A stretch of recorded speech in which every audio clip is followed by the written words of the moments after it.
Cute ng kalabaw guys. Cute ng kalabaw.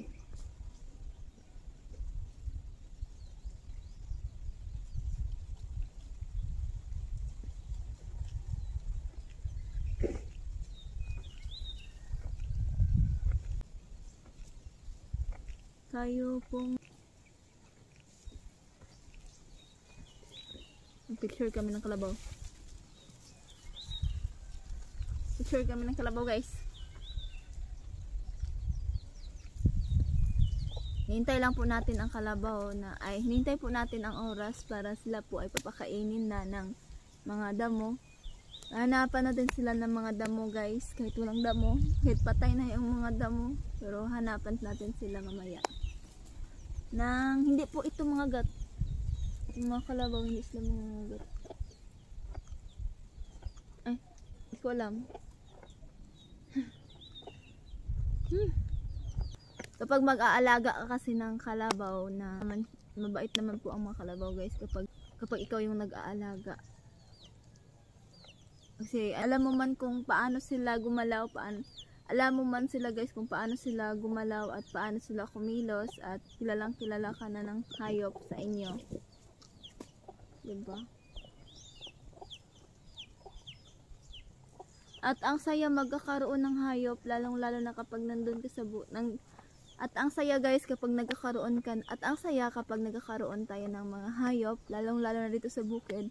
Para mayroon tayong maaalagaan and masaya ka din na mag-aalaga sa kanila, yung makikita mo sila na okay, magiging masaya ka din.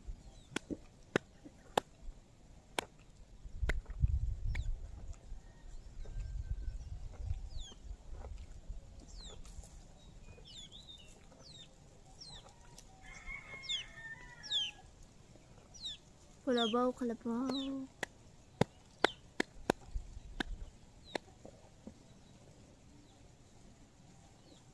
Napakatibay ng kanilang mga ano guys, dito nila napakatibay. Alam, hindi matibay na palagi mang lumalakad sa mga ano ganitong lupa, masakit.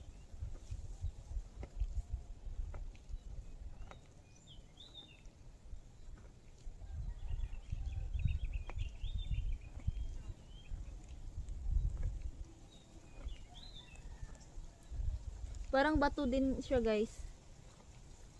Parang bato lang din, oh.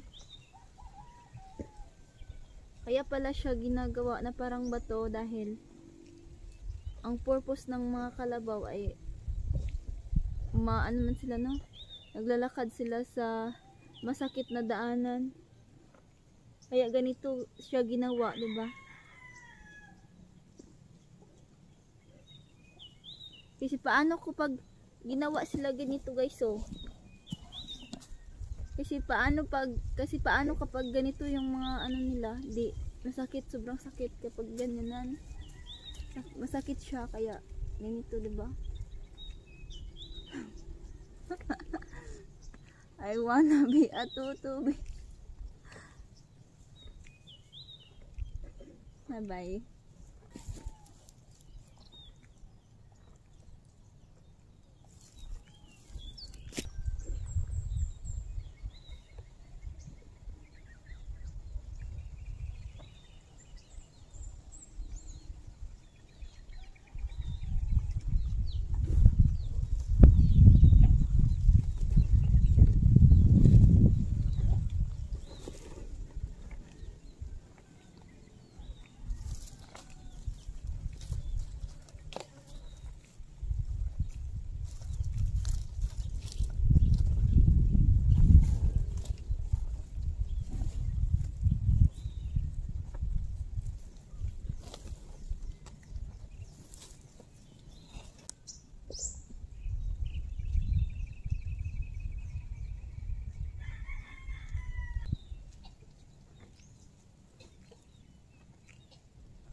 bakit ang mga kalabaw ay palagi nakaganyan.